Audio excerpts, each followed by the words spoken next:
everyone, and welcome to another episode of the Business Growth Show, where we talk about all components of business and how to utilize them for exponential growth. My name is Athin Cassiotis. I'm a serial entrepreneur, international speaker, results strategist, business coach, mentor, and consultant. After over 14 years of being in business and running multiple companies, I felt called to start this show.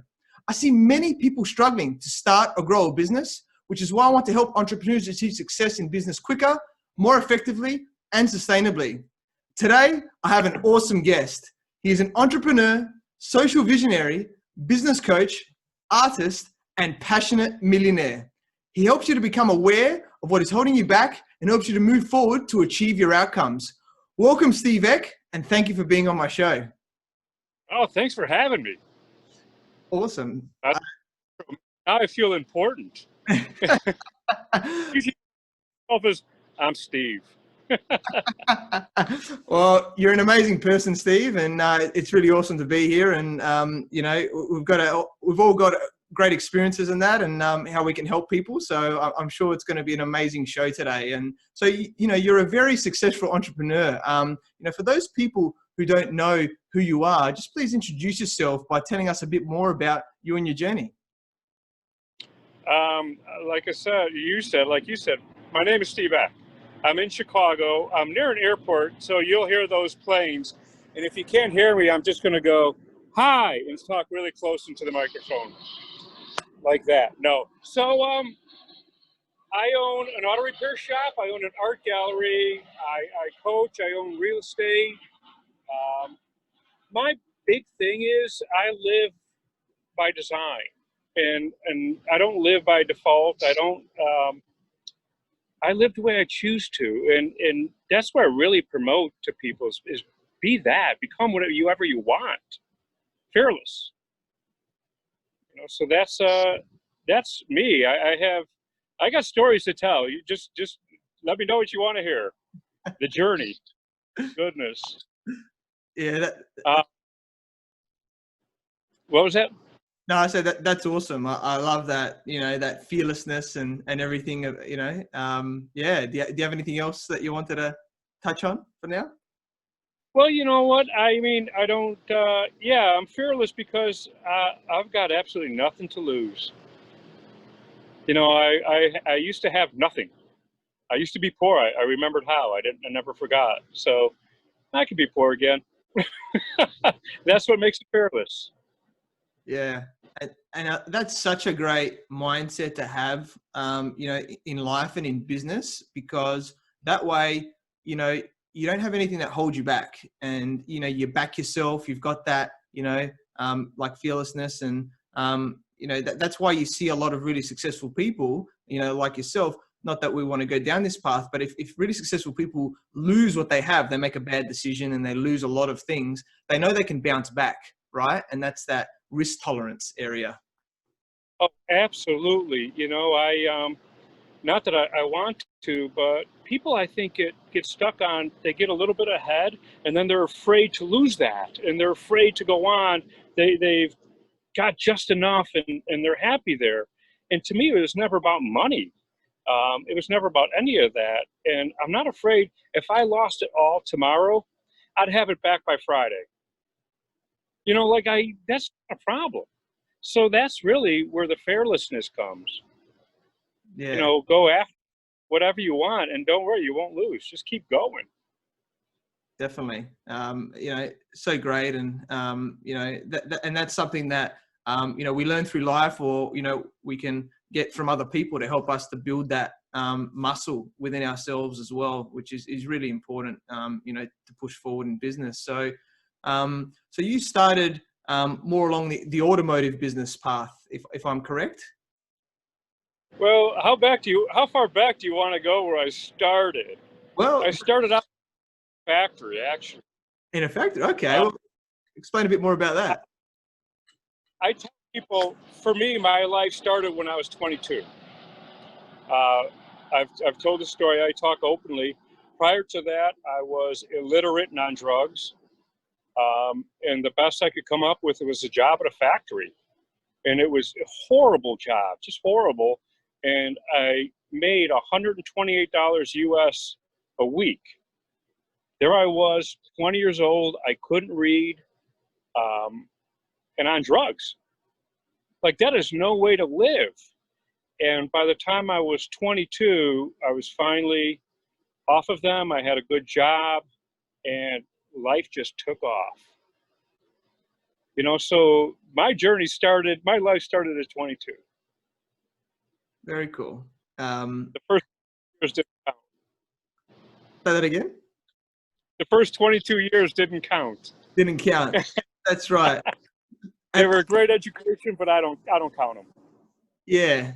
And I think we all in our, journey, and, especially when you become an entrepreneur, you sort of have this realization at some point. You get, you work when you're young, casual jobs, you start doing other jobs, and then you have a realization at some point. It's like, wait a minute, what I'm doing, it might be fun. It's because of the friends that I hang around, or, the circles that I'm in, or I just go down this path. But then something happens where you're just like, I think I'm meant for something more in this world. And then, the curiosity comes out, and it's like, okay, well, what do I want to do in this life where I can make my mark in there, and, then see what comes out of that. And then that's where the journey starts. And then, you don't always go to your end goal straight away. It's a journey, right? You go from one thing, and then that leads to other doors, which is quite cool, in there. So from that point onwards, sort of, how did it come about for you? So from that point on, you're 100%, you've nailed it. I mean, I always thought that I was meant for something bigger. Even when I was a teenager, I always, I had that, I'm meant for something. I just got caught up in the wrong stuff. I struggled, and I wasn't in a great environment for learning or anything like that. But once I decided to make that decision, like, I'm going to go after it, it happened so quickly.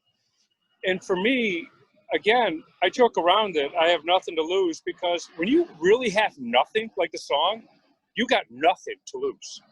I always say, they can't cut off my arms. So when you can't lose, you're going to win. I think I made more advances in the first couple of years, from 22 to like 26. It was like I was moving at the speed of light. I opened up an auto repair shop with not much money. I didn't have enough I didn't save much. And within a year, I had enough to buy a building.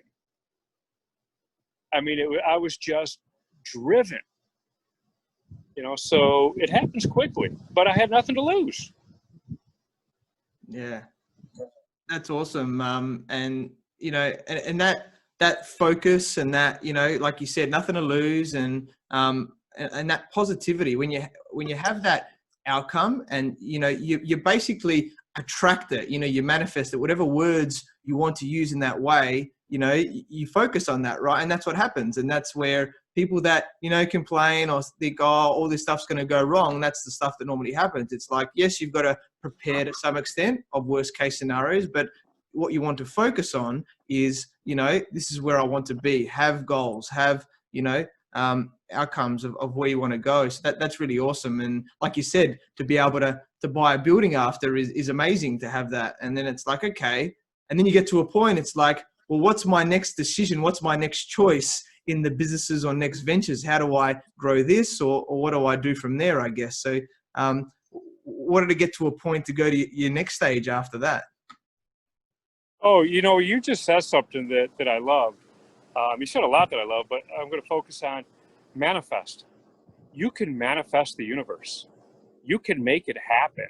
And I've sat in enough rooms with enough successful people, and I've heard them say the same thing: manifest the universe.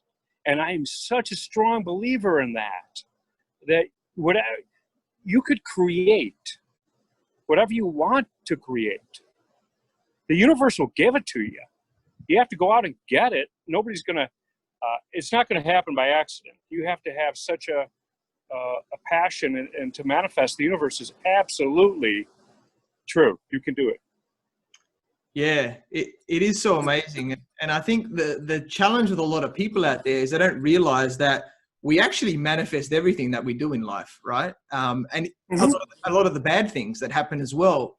And I think the challenge is because of not having that focus, not having that vision of what we actually want. And a lot of the things that happen to us are, excuse me, lessons that need to be learnt in life. And if you see, adversity or whatever happens in your life as a lesson, it's like, okay, well, how do I look at this situation? How can it help me to move forward? What do I need to change about myself or the things that I do so that I move forward? And when you look at it like that, then, and you start to think, okay, well, that's that. But then if I have this focus there, then you can really change the trajectory very quickly in there. It's so amazing, isn't it?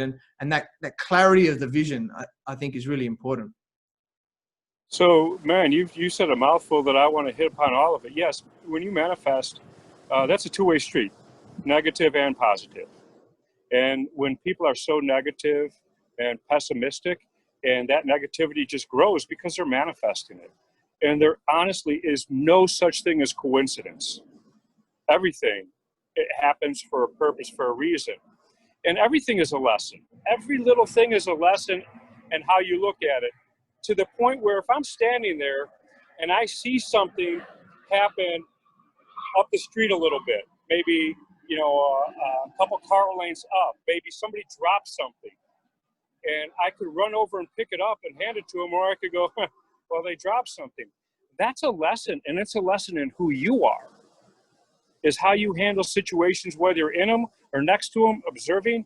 That says volumes about who you are, and that's lessons to learn. Yeah. So I'm always constantly learning, constantly trying to grow. Focus is where people focus on the wrong thing. I focus first and foremost on me. I focus on my health physically, mentally, and spiritually.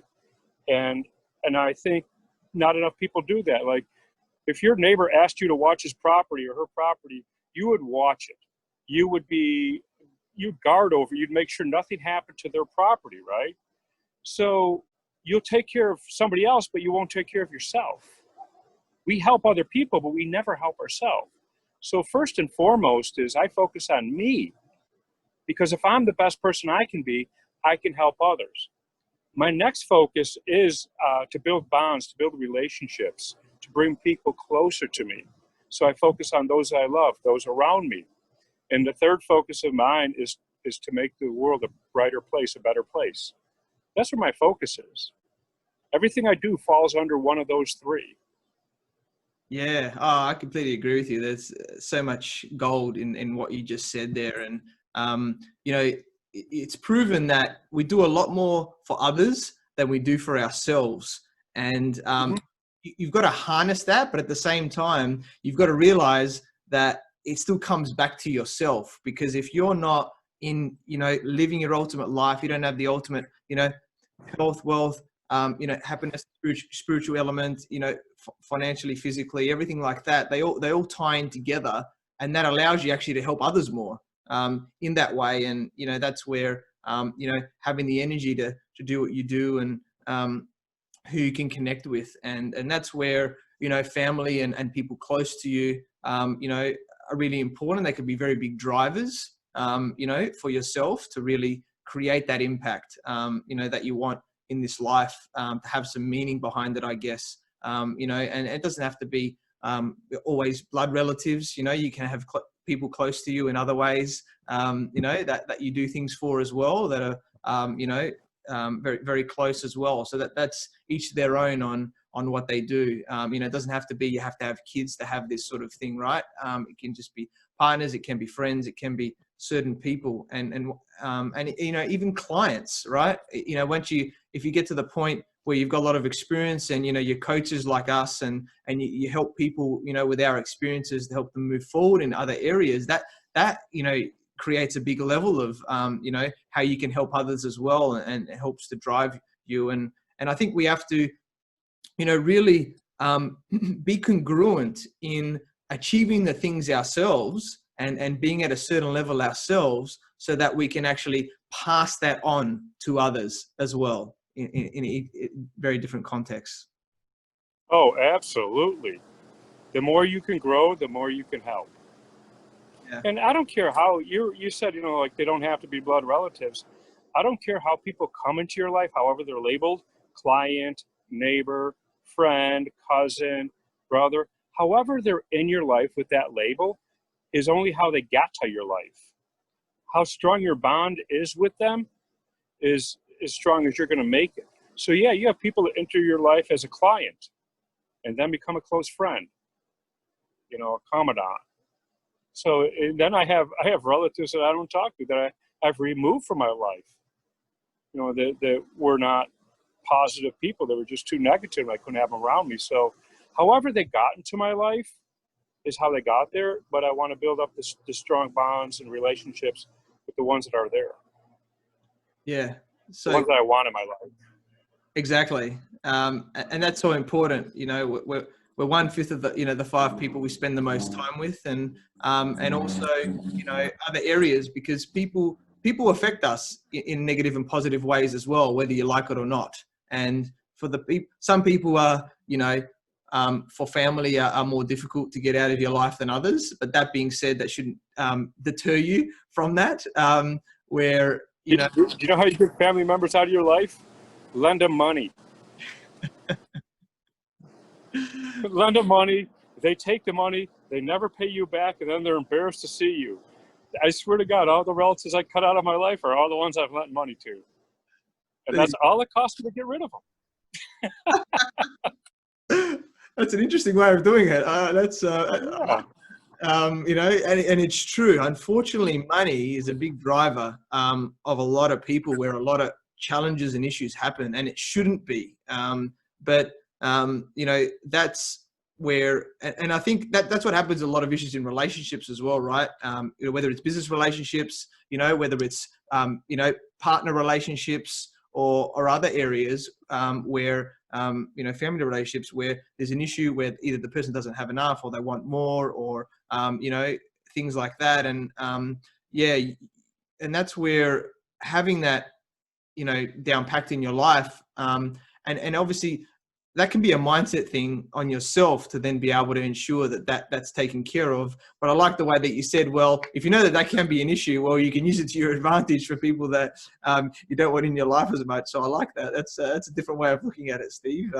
I do joke around about that quite a bit because it's funny because it's true. But money is only keeping score. It doesn't motivate me. Don't lose it. Rule number 1, don't lose it, because then you're doing something wrong. You're losing the game. It's score. But it's really not that important to me. It doesn't motivate me. It's not that motivation for me. But for some people that are hung up on it, the money will come. Be successful, be happy, money will come. Yeah. And, if we talk about motivation, there's extrinsic and there's intrinsic motivation. And extrinsic is, a bit about the money and the things from the outside, about what you want. Mm-hmm. That only goes so far. What really drives you and what you've got to understand is the intrinsic motivation. What is the stuff inside of you that makes you get out of bed early in the morning and, do what you want to do to help people, or whatever it is, in work or business or things like that. That's really the key. And when you understand that and you focus on that, the money comes, right? The extrinsic stuff comes. So. Oh, yes, absolutely. I jump out of bed in the morning excited about the day. I can't wait to open my eyes and get going on the day. But I'm never in a hurry. I don't rush. I just take my time and enjoy everything, every moment. Some people find it a chore to make coffee. I find I get the opportunity to make my coffee in the morning. I love the aroma of it. I love how the sound of it brewing, and then I sip it. To me, that's just, again, happiness. it's just how I start the day. Yeah. I love my mornings. Yeah, I love that. That's like, living in the present moment, which is really important, Steve. And you sort of, the way you explain that, about the aroma and things. And I think a lot of the time, and myself included, at sometimes we don't stop and smell the roses, so to speak, or the coffee, enjoy whatever it is, even if it's for quickly. Obviously we're busy in different times, and we want to be efficient, and get the most out of what we do, and whether that's in your morning routines, whether that's in business, whether that's enjoying yourself socially, or in the hobbies and things that you do, is really being in that moment. There's a time to think ahead, I think, and thinking about what you do, but other times it's really focusing on where you're at, and making the most of it, and really taking it all in at the same time. Absolutely. So a big thing that I push a lot, that's a big part of what I write about, is the creative versus the competitive. So a person that's creative, and I'm not talking about the artist, but art is great because creativity and art comes from inside. And creativity within yourself comes from inside, and your focus is on yourself. How can I create my life? Competitive is when your focus is on someone else, somewhere else, or something else.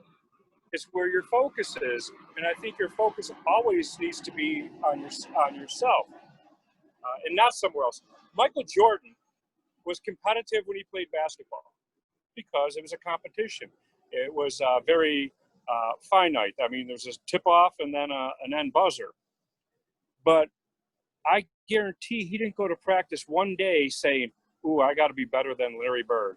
I got to be better than Magic Johnson." That's not where his focus was. He wasn't competitive in that sense. He was creative, saying, "How can I be the best at this?" And that's what creativity is. When people are rushing around and in a hurry, they're competing against time. You'll lose every single time. Yeah. So I don't rush.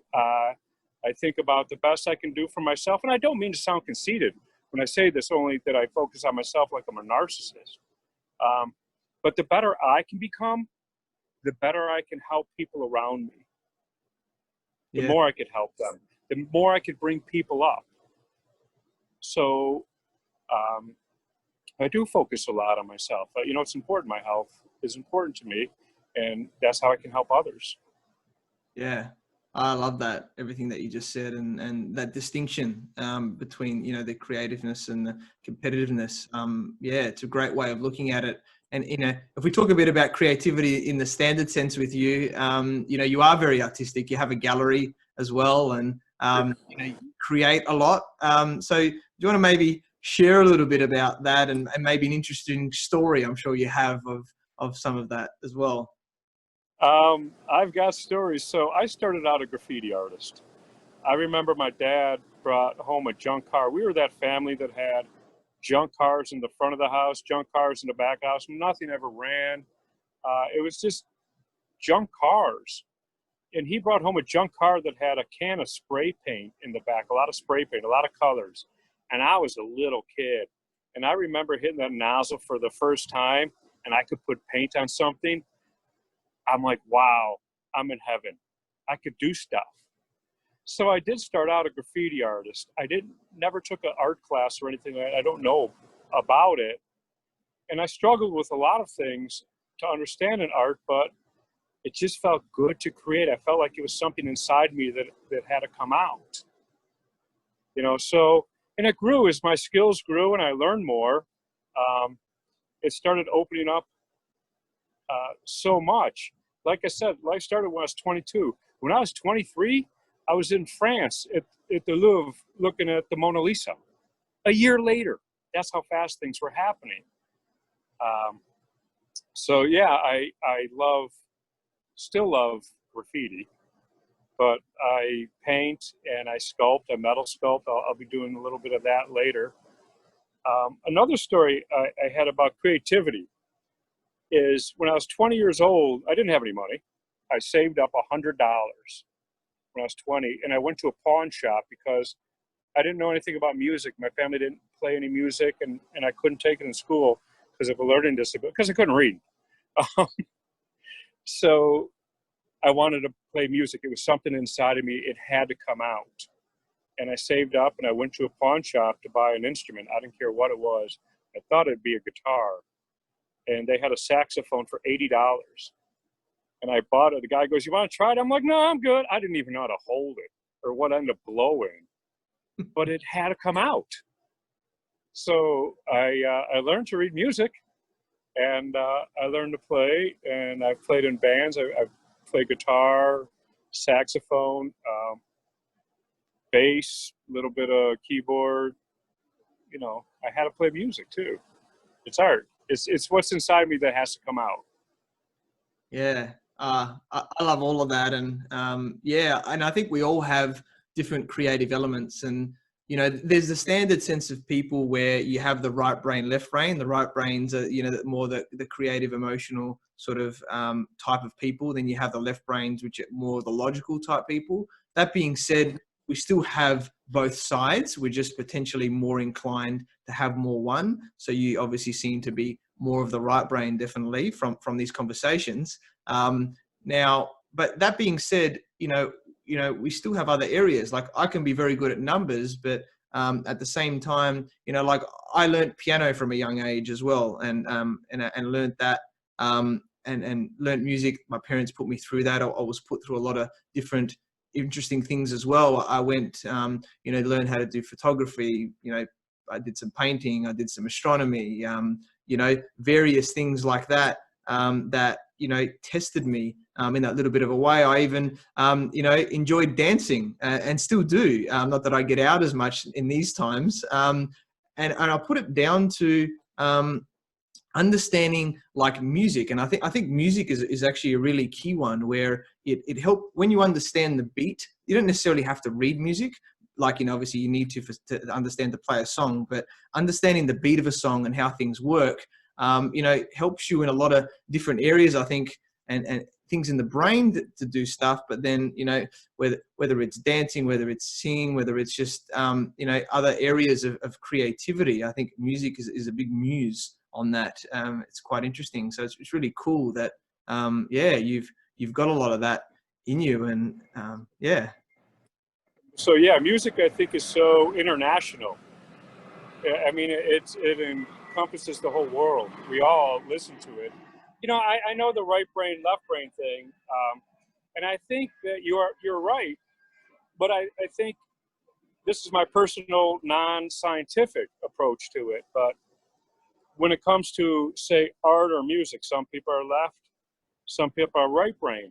But when it comes to business, you don't necessarily have to follow that line of left brain or right brain the same way it applies to art or anything like that. I think because there's so many different things that you can focus on, you could focus on them on different ways. You know, believe it or not, I'm a report geek. Man, I love looking at statistics, and which is so not like me. But it because they tell a story. They don't lie to me. They tell me the truth. And so I'm a geek at looking at reports. I do every morning. I track that stuff like you wouldn't believe. But then I run my businesses very open and free. Everyone's allowed to, you learn from your own mistakes, so everyone's allowed to make mistakes. You know, I'd rather have an employee that makes a mistake trying to do something better, or trying to do something new, or trying to do something to improve, than somebody that does the old way over and over again perfectly. You know, I want to grow as a business, you know, so that's kind of how I see it. So yeah, when it comes to some things I'm left brain, some things I'm right brain, definitely more creative. But I do like my reports. We were all artists. When we were 5 years old, we were all artists. And at 5 years old, most people were told they were no good, and they believed it and they quit. But Yeah, in kindergarten, we were all artists. definitely. Yeah, I That think just never stopped.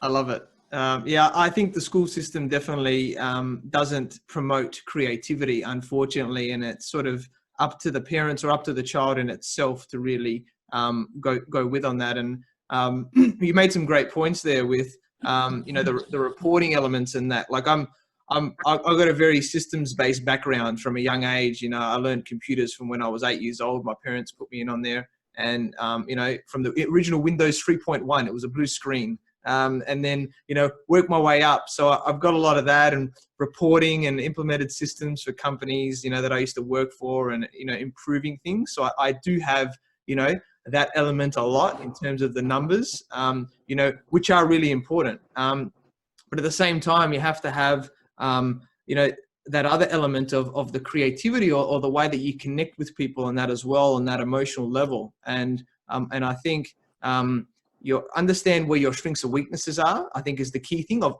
how you've naturally been built. Either like you're naturally a certain way when you come into this world, but then obviously your experiences and things that happen have made you competent in certain areas when you get to a certain point. And it's like, okay, you need to almost audit yourself or have somebody from the outside, like a coach or mentor as well, to help and say, what am I really good at? What are my weaknesses? What do I need to get better at? Because like you said, you could be an amazing business owner and, bringing people forward and everything like that. But if you don't know your numbers and track that, like you're not going to have successful businesses in the end because you don't know how to improve and things like that. So it's so important to really understand all those different areas and how you can move forward. If you don't understand your numbers and all that, you don't have a business, you have a hobby. That's just your hobby then. I love using Michael Jordan as an example because he was such a great basketball player. And what made him the greatest is when he entered the league, his weaknesses were he didn't have a great outside shot. Ball handling wasn't his strong point.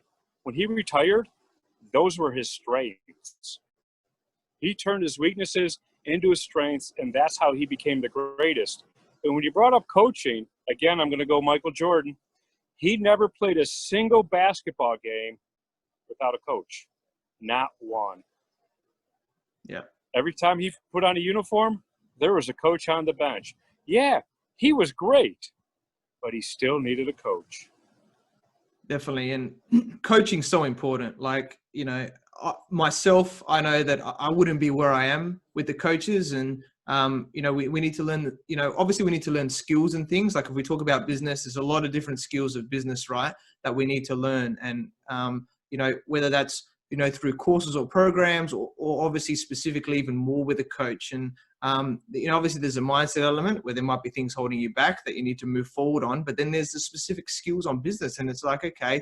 And the key thing about a coach is that they've achieved certain things. So it's like this coach is further down the line than me. They've got more knowledge and skills in certain areas. They can help me to move forward and tell me the best way there, because we can work it out ourselves, but it's likely going to take a lot longer. And like you said, you're never going to win the game against time, right? Time is a resource that we don't get back. So it's like, why waste 10 years trying to get to the point of, being a millionaire or whatever it is, right, that you want to achieve, when you could take 1 year or 2 or 3 years or whatever it is, when you have a coach that is a multimillionaire or has achieved the things that you want to achieve, that has the multiple businesses and things that, you can get there. And it's like, what can I learn? How do I get there quicker? What are the next steps? And learn from their failures, because failure is a good thing. That, as we know, we've got to learn to love failure, and that's what helps, to bring us forward. But why do 100 failures when you can learn from somebody else and then maybe do 10 failures along the way and do 90 great successes and just get there so much quicker? So I'd love to hear your thoughts on that. Failure only exists when you quit. Everything else is a learning process. If I'm walking and I fall down, I stand up. I didn't fail walking. I just fell down and stood up. Failure is when I lay there, I fell down and I don't get up. No, so you're right. You don't waste 10 years. You don't waste one day. And I have coaches for different reasons. I have one woman who coaches me who I would not say she's more successful than me as far as business goes, but she's a hell of a lot more organized than me. And that's where her success is, and that's what I want. And you know what's so I'm going to say she's from Russia, and she's probably, I don't know, 27, 28 years old. And she coaches me, because I see what she can bring to me. I see the value of it. It doesn't always have to be someone wealthier than me, has more businesses than me. It has to be someone who does for fun what I consider work. Like her organization skills, she's impeccable for me, and she does it without even thinking. And here I struggle with that sometimes. And I'm like, okay, that's who I hire. Somebody who doesn't even think about doing it. It's so easy for them. And it's worked for me. So yeah, you need coaches. I have plenty of them. I've got 1, 2, 3. I have 4 coaches in 4 different areas, because there's not a one fits all. If you look at any sporting team, they have coaches on offense, they have coaches on defense, they have a head coach, they have specific coaches for players for certain key positions. In American football, you have a quarterback coach, you have a receiver coach, a tight end coach. So you have coaches for whatever area you need coaching in.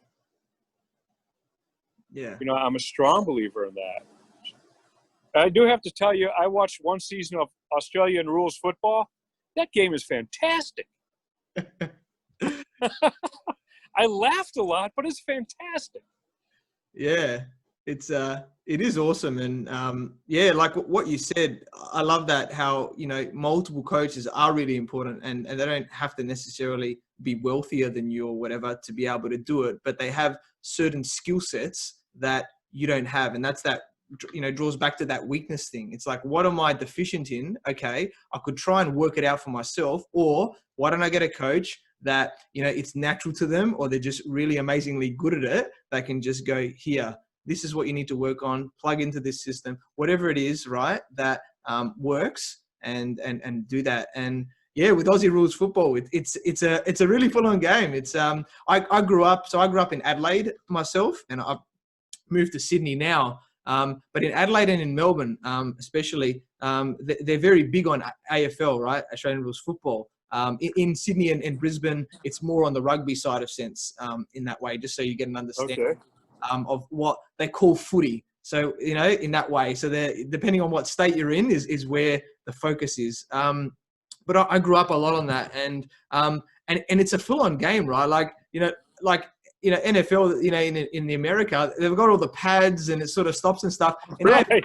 There's no pads, right? And you can go up someone's back with their knee, and it's tough, right? And rugby's tough as well. Don't get me wrong, in a sense, but the athleticism in AFL, right, in the game, is just so amazing. And the way that there's handballs, there's kicking, and going up people's backs and taking really big screamers. It's a really it's big scoring, and they have the inner uprights and then the outer uprights, and then they raise one hand or they raise 2 hands.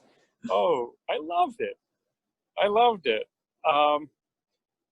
When it comes to coaching, this is something that I wanted to hit on.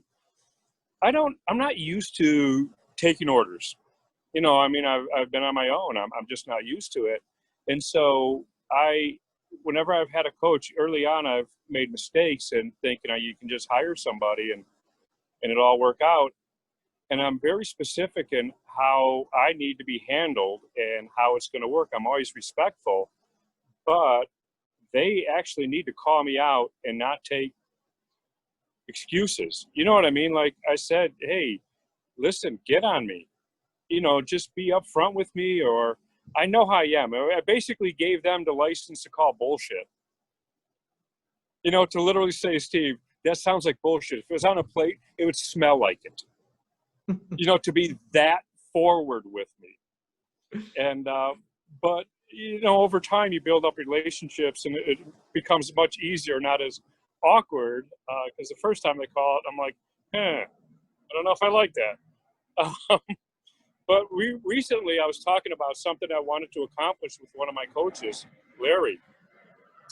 And I was told him something I was doing. And he looked at me and he goes, "Let me know how that's working for you, Steve." And I just stopped for a second. I'm like, damn it, it's not.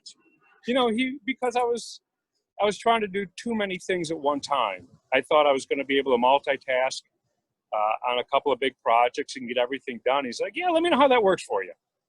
Because he knows how I am. So after I took that to heart, he said, "Okay, let's sit down and let's map out a game plan to get everything you want to accomplish accomplished. But the steps you're going to have to do in between. Because what you're doing isn't going to work." Yeah, that's so amazing.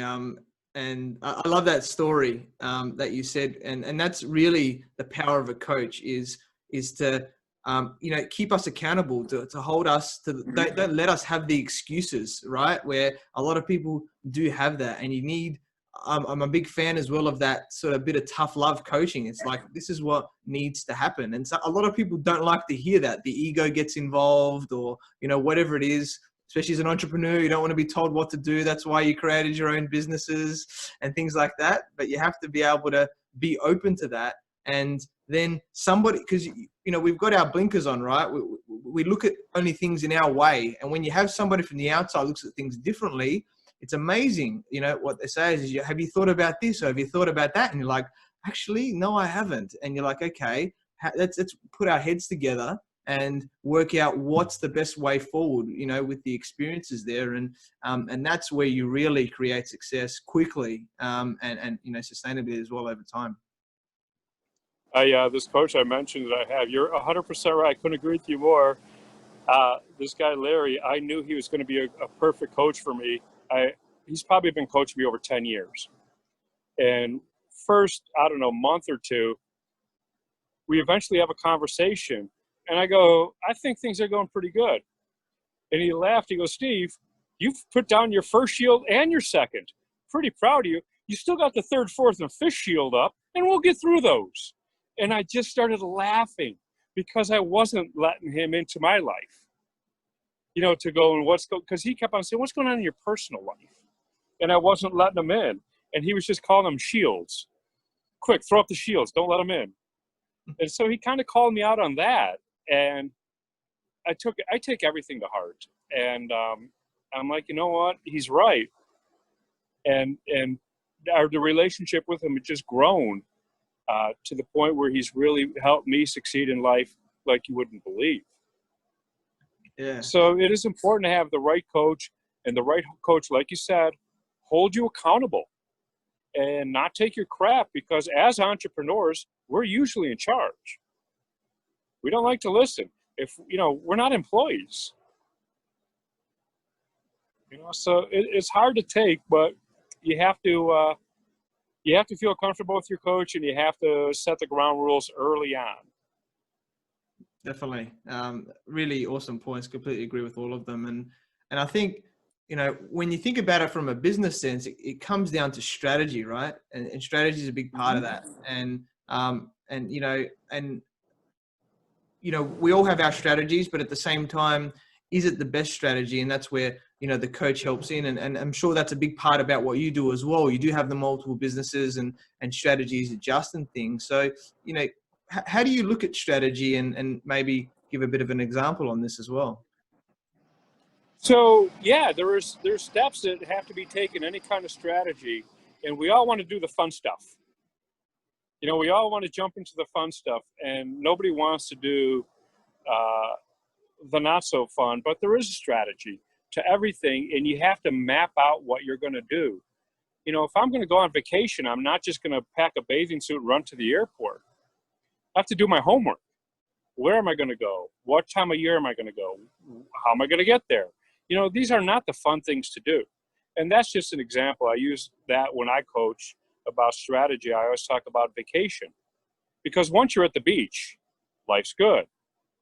But you just didn't fall there. So everything has to be in place to get there. Great. How much is it going to cost to get there? Wow, that's a lot of money. What are you going to do to get that money?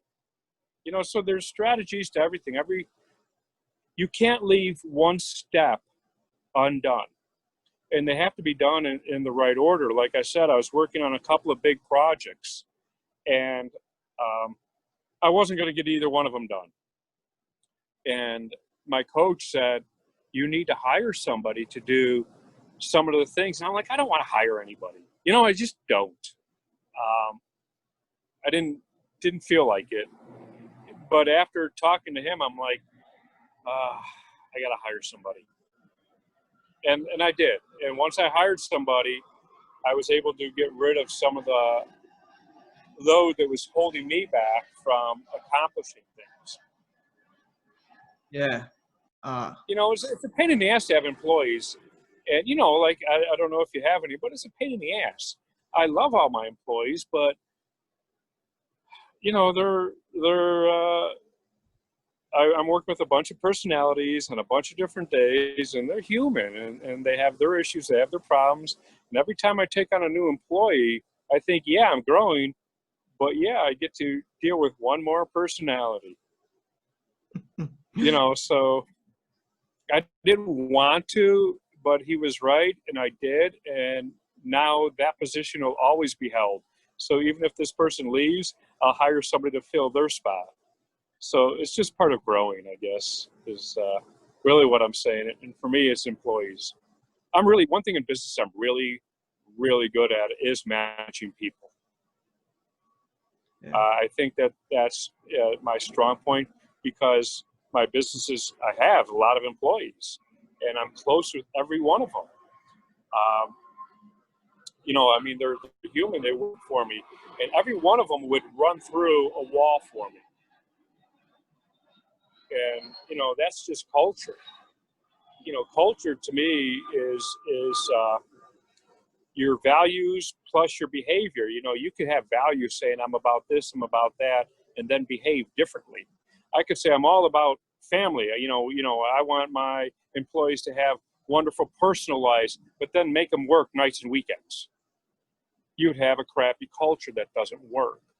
So, I have I want all these guys to succeed. I hope one day all my employees don't work for me. I hope they go off on their own. If I have an employee that's worth me for 25 years, I hired the wrong person. I hired somebody without ambition. So all my employees, I expect them to move on one day to be more, because that's the person I want. I want me, and that's what I get. So I'm good at managing people, and I'm pretty good at hiring people, at weeding through, and so that's a strong point in business for me. Yeah, I completely agree with all of that. So many amazing points there that you shared, Steve. And yeah, managing employees is an interesting one. And I'm sort of early on in my journey. I've got a VA and everything, which is good to get rid of a lot of the standard, transactional tasks that take us time, that doesn't move the business forward. And I'm looking at the moment, of growing even more so with other employees. And, and I do understand that those foundational elements of, and the vision and the culture and everything like that is really important. So I've really set that precedent now to do that. And I love that, I think Richard Branson's quote is, train people well enough so they can leave, but treat them well enough so they don't want to. Oh my God, he's my hero, and I should write that on my walls, because that's exactly what I do. Yeah. Train them to leave, but make it so great they won't. Exactly. I love that. It's so, amazing when you hear about that, and when you have that like abundant mentality, right? And that really want to push people forward, then people will, like you said, run through the walls for you. They'll be like, this is amazing. I love being here. Right. And if they move on or whatever, and you've got the systems in place, that's fine. Right. If that's their decision, but a lot of them, will want to stay longer because, they love the culture there. And I think that's the challenge with a lot of businesses out there, is that they don't have a good culture, right?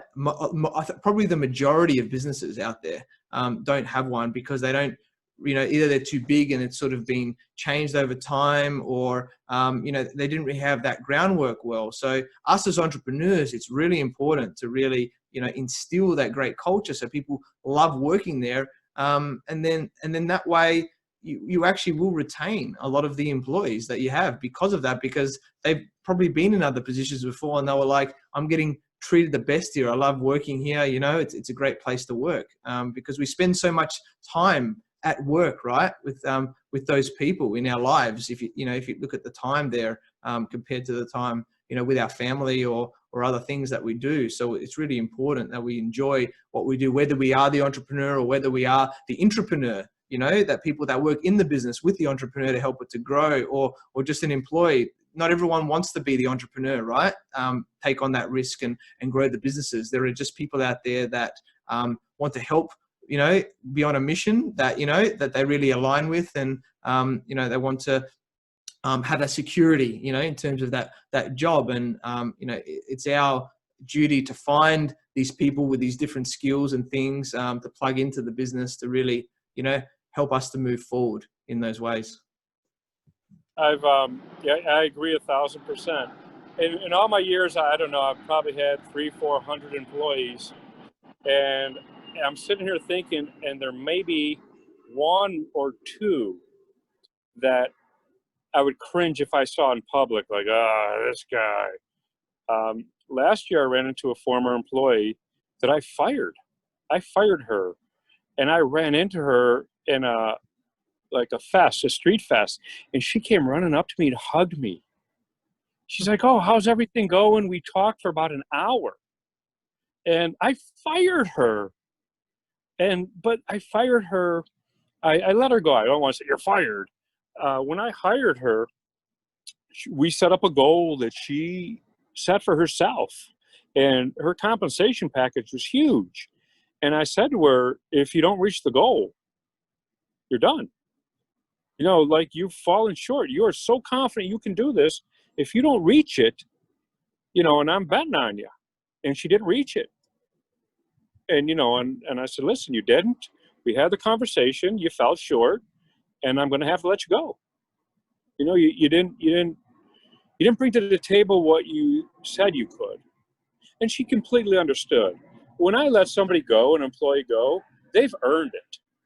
I've had many conversations, and it's always that they don't reach the goal that we have set for them. And I work with them to set their own goal, to set their own benchmarks.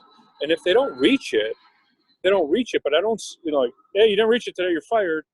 3 months before, you sit down, you know what, you're falling short.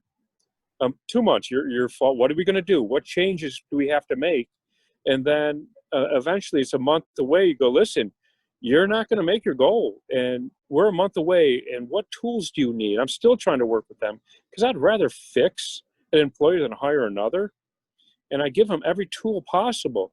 So if I let an employee go, they've earned it, and it comes with a lot of conversation. So out of the hundreds, I think there was only 2 that I let go, like, get the hell out of here and don't let the door hit you on the way out. That it was just ugly because I found ethical issues, and that I don't tolerate. But I'm usually pretty good at weeding out the people with who are ethically challenged prior to hiring. Yeah. So 2 out of like 300 or 400 is not bad.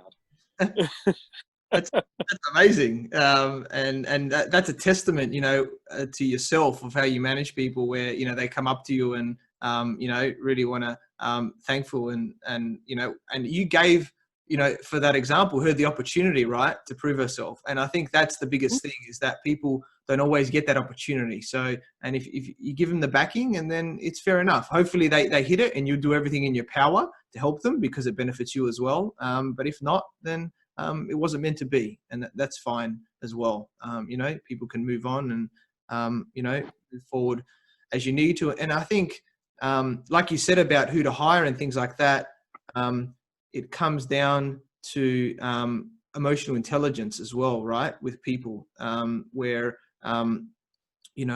as a business owner, I think we need to understand emotional intelligence and a lot of other people like that as well, because that can sort of cloud us in certain areas. So I'd love to hear a little bit of your thoughts on emotional intelligence and how that, applies in business. It's how to put this one into words. Um, it's funny because I try not to look at business emotionally at all, but there's so much emotion in it. And when it comes to emotional intelligence, I like to work with people who, when it comes to emotion, first of all, I like to work with people who are very emotional. When I say I work with personalities, I don't want to have anybody that comes in here like a robot. Because the more outgoing they are, the more comfortable they are in showing who they are, and not having to disguise it as somebody I want to work with. It's hard in the interview process to come up with that. I know everyone's got their own interview strategies. For me, before I hire somebody, I interview them probably 3 or 4 times. I'm talking going out to dinner. I call that an interview because I wouldn't normally go out to dinner with them. And I like to interview them first in my office because you have to get the preliminaries. But then I also like to meet them in a coffee shop, more comfortable, casual setting. And then I like to go out to dinner with them because I want to see how they act around people. A waiter, a waitress, a busboy, how they act and how they hold themselves in public. I want to see the person, and that's a real hard thing to disguise because you're so used to your habits. So that's really, when I hire somebody, you usually get a good meal out of it if I don't hire you. I love it. I love that strategy. It's true.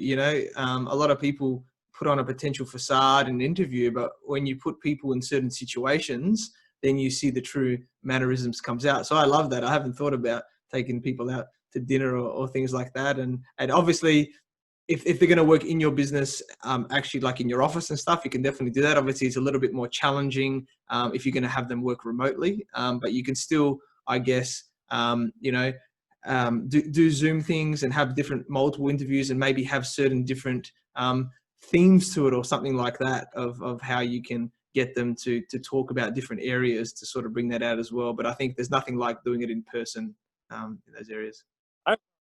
I've flown potential employees to Chicago to meet them. I've never done a hiring remote. And I need to, and I know COVID throws a whole different ball game, changes the game, but we could still meet. I still want to see how they behave. It's the interview in the office. You're just going over their strong points, their skill sets, things like that. I want to see their behavior. I want to see how they act. I want to see how they conduct themselves. And that's something I need to do in person. So yeah, I've flown people to Chicago just to interview them, just to take them out to dinner. Yeah. And then and then he tried to quit on me. And I'm like, you're making a huge mistake, dude. You're going to get, they're lying to you, because he's telling me about this position. I go, they're lying to you. I know they are. He was going to go work for Porsche. And I go, they're selling you a bill of goods. And in the last minute, he ended up saying, I think you're right. Do you mind if I stay? And I said, I get it. Yeah, no, please stay. And I said, if you feel like leaving again, let's work together and I'll help you. And then you help me. Like I said before, I want all my employees to eventually go on their own, at least have the ability to. And it turns out that the person that ended up taking that position was sold a bill of goods. And he's like, oh my God, that was almost me. Yeah. I go, yeah. They were offering him way too much for what he was allegedly going to do. And I'm like, it's not going to work. It doesn't work like that. Yeah. So I still talk with him. Yeah, that's awesome. So what was your biggest failure and how did you overcome it, Steve?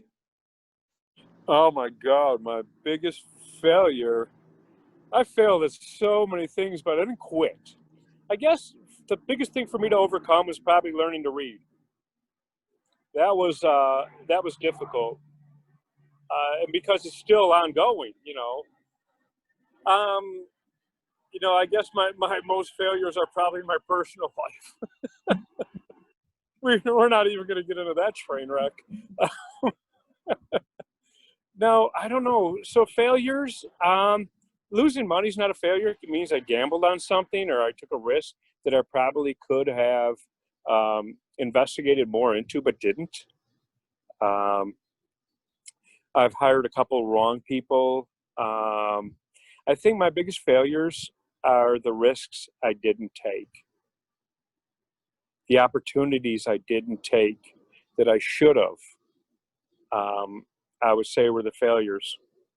The ones I didn't.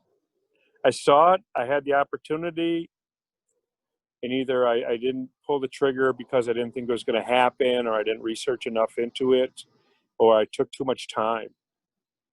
And those are my failures, is the risks I didn't take. Yeah. And my personal life. We'll leave the personal ones for another time. But I think that's a therapy session. but I think that's a really amazing point that you've put there about the risks that you don't take. And, that's that risk tolerance thing that you have to grow over time by being able to take more and more risks. And everyone's got things that I wish I did this in my life, and whether that's personal or business, but it's even more important in business, because if you stay safe always in business, you're not going to get to where you are. You have to take some level of risk to get to that point. And that's where, being in tune with your gut, your intuition, whatever you want to call it, is saying, does this feel right? Can I quickly, let me look at, what are the options? And then make that quick decision. What is my initial reaction? What is my gut, my intuition telling me? And then, and then going all in with it. And, you can't always sit there saying, what if, but when you realize that, and then when you become more in tune later, then you can make those better decisions later, so you don't miss out on everything. But you don't just want to make decisions that, really cut you down and, it can make a big issue for you later. So you really got to go and be in touch with yourself in that way. I think old thinking doesn't come up with new ideas. So you can't be set in your ways. And I think that's what stops a lot of people from growing, is because they fall out of something that they know. Old keys don't open new doors. So you always have to be looking. And I think, some of the risks is I didn't look into it enough, something like that. Yeah. So, I am all out, meeting with people, trying to get deals done, going into different industries that I never saw myself going into. My God, I sat down with a woman who wants to open up a women's training center, a fitness center or something like that. I never thought I'd get into that business. But I'm like, I'm not going to pass up that opportunity. I'm going to find out what it's more about. So I don't let an opportunity get by me without investigating completely. There's some I don't pull the trigger on, but it's not for lack of investigating. It's for going, this ain't going to work. Yeah.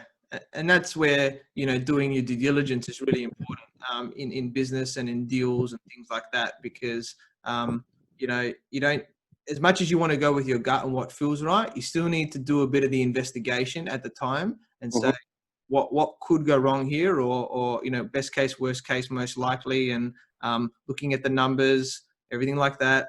Yeah, so important. So okay, best case, worst case, most likely. You brought that up. I don't subscribe to that. I subscribe to best case, worst case. Can I live with the worst case? If the answer is yes, do it.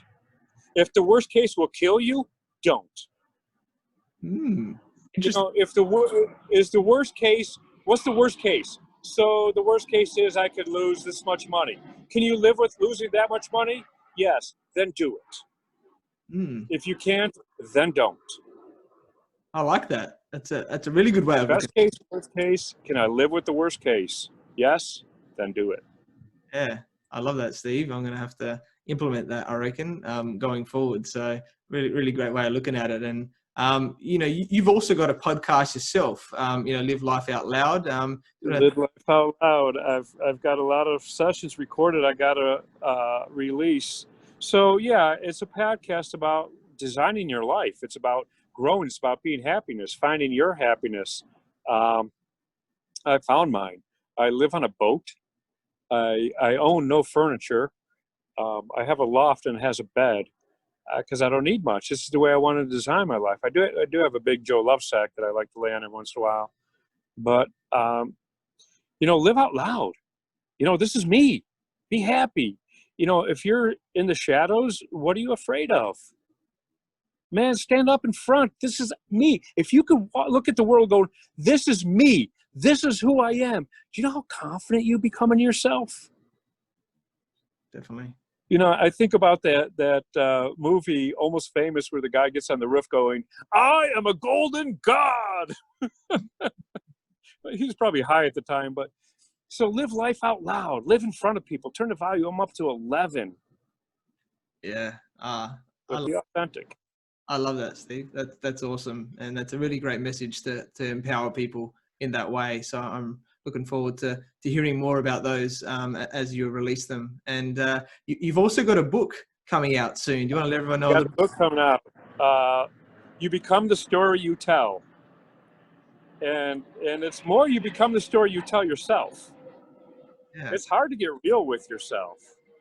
It's hard to look in that full-length mirror and actually see who you are and who you want to be, and take a good look at your life. And why are these people in it?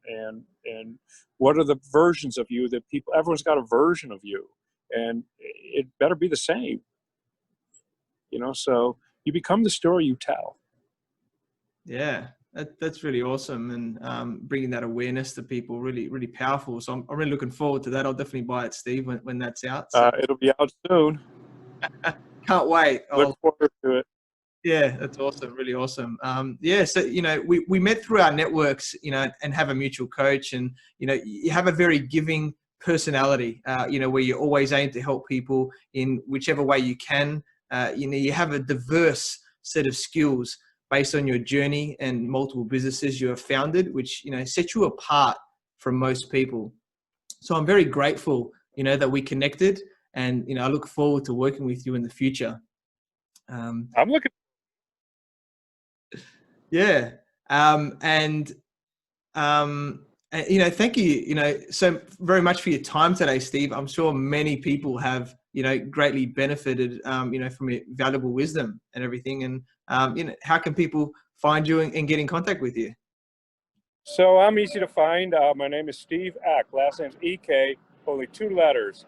You can find me on Facebook or Instagram. I'm not really doing Twitter much.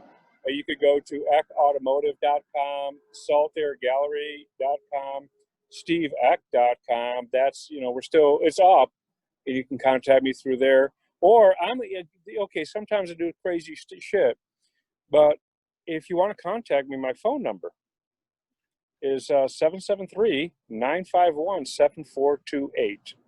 I'm in America, so you got to dial like 01 or 011. I don't get that thing much, or you do a WhatsApp or something. I'm not, that stuff I'm not real familiar with. That's called being an American, I guess. Oh, goodness. Don't even get me started about America. I love that. Maybe leave that for another episode. But yeah. Right after I see the therapist about the relationship shit. That's it. For everyone out there, if you are international, normally if you just put the +1 there, then that should help. But that's really awesome. There's so many different businesses that you can obviously connect with Steve. And for Steve to put his number out there as well, that's a first definitely on this show, and that shows, I think, the volumes of Steve, that he really wants to connect with people. So if you are open to connecting with Steve and seeing how you could work together, and maybe Steve could help you out as well with certain areas of your life, or who knows, partnerships. There's a lot of things with deals and stuff these days of how it could work. So yeah, reach out. I'm always here. Definitely. So thank you everyone for watching and listening to this show, where we talk about everything on business growth. You can find me on Facebook, LinkedIn, and Instagram as Athin Cassiotis, or visit my website, athincassiotis.com. I completely agree with you, or do I? The only way you will know is if you tune in next time. So until next time, remember that our business grows when we learn skills and take action using them in spite of fear. Have a great day.